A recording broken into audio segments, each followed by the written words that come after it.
अंतरिम बजट में वित्त मंत्री के पास बड़ी घोषणाएं करने का कोई मौका तो यहां पर नहीं होगा, लेकिन वित्त मंत्री ये कहा जा सकता है क्योंकि चुनावी ये बजट है, लोकसभा के चुनाव नजदीक हैं, तो कुछ ऐसी घोषणाएं जरूर करेंगे जो लोक लुभावन हो। टैक्स पर नजर है, आम आदमी को थोड़ी सी राहत यहां पर मिल सकती है। उद्योग जगत जो है वो उम्मीद की नजर से देख रहा है, तो क्या सस्ता होगा, क्या महंगा, और क्या यह भी हो सकता है कि सिर्फ यहां पर कुछ ऐसी घोषणाएं देखने को मिले हमें जो आम आदमी के फायदे की हों, क्योंकि ये चुनावी बजट है।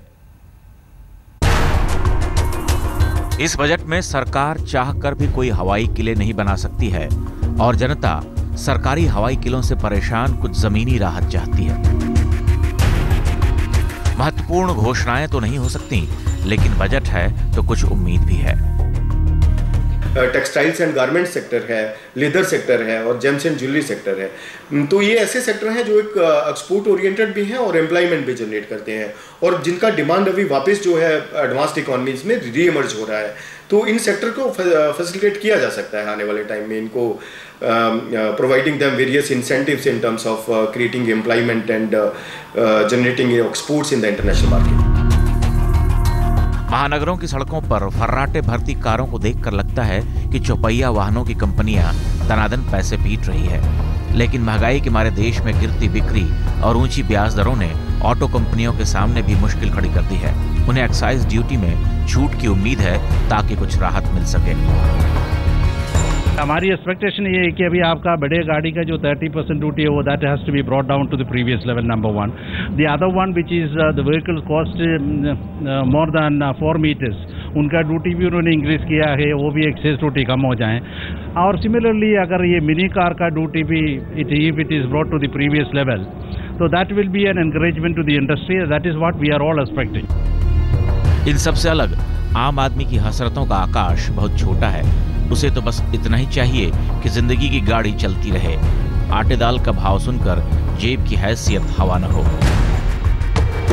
रसोई से जितनी भी जुड़ी चीजें हैं, सभी कुछ के दाम बहुत तेजी से बढ़ रहे हैं, तो वो सब थोड़ा सा कम होने चाहिए। और प्लस रेस्टोरेंट्स में खाना खाना है या बाहर मूवी जाना है, सभी में बढ़े हैं रेट, तो सभी कुछ कम होना चाहिए। वेतनभोगी तबका ये कह रहा है कि कर देकर उनकी कमर टूट गई है, सरकार को टैक्स के स्लैब बढ़ाने चाहिए। जो हमारा स्लैब है वो थोड़ा सा ज़्यादा होना चाहिए, क्योंकि गवर्नमेंट का जो स्लैब है जिसकी वजह से हमें काफ़ी परेशानी होती है और हमें कॉप अप करना रहता है विद लॉट्स ऑफ थिंग, और सैलरी स्टाफ का तो सब ब्लैक एंड वाइट में रहता है। जबकि अर्थशास्त्री मानते हैं कि बजट लोक लुभावन न हो, छूट और सब्सिडी बढ़ाने की चुनावी चाल देश की आर्थिक सेहत पर भारी पड़ सकती है। जो बजट वो पेश करेंगे वो पॉलिटिकल डायमेंशन से फोकस नहीं हो, वो शॉर्ट टर्म फोकस नहीं हो कि जिसमें बहुत सब्सिडी पॉपुलिस्ट मेजर है। फोकस ऐसे रहना चाहिए कि अपना इकोनॉमी को रिवाइव करना चाहिए और पॉलिसीज ऐसे लेना चाहिए जो long term revival of the Indian economy के साथ उसका तरफ हो।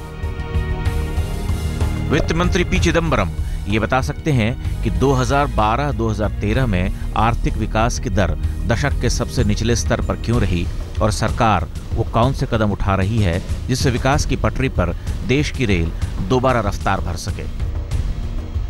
दिल्ली से ऋचा रावत के साथ आज तक ब्यूरो।